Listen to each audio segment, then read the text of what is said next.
国际上要紧来看，美国想要得到乌克兰的恐怖资源，即马经过美国体谅提调乌克兰无法度接受的条款，已经达成共识。乌克兰的总统泽伦斯基打算2月就要去美国来签署协议。原来美国总统川普人问到乌克兰到底会当用矿物换到啥？川普回应讲是继续战斗的权利，不过无讲到敢要继续提供援助。 一名乌克兰官员表示，美国甲乌克兰已经将对这项有关天然资源甲乌克兰中间的协议达成共识。这名消息人士指出，在所有未当接受的内容条款封删除了后，双方同意这项协议。乌克兰总统泽伦斯基预定2月去华府。 I hear that he's coming on Friday. Certainly, it's okay with me if he'd like to, and he would like to sign it together with me. And I understand that's a big deal, very big deal.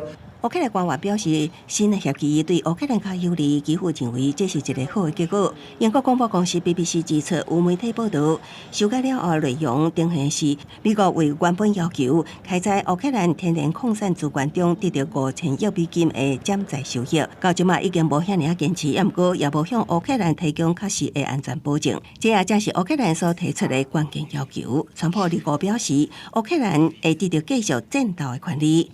另外，敢是继续会提供装备弹药。川普表示，无定着等到美国加罗西亚但是协议了后，才去讲。We've spent $350 billion. We want to get that money back. We're helping a country through a very, very big problem. But the American taxpayer now is going to get their money back.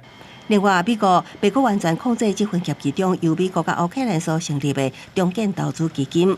不过，美国有希望在决策中有优先发言权，为了乌克兰会贡献出包括天然气甲石油在内矿产资源收入的50%。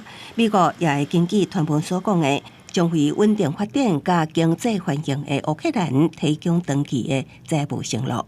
公司新闻黄伟林编译。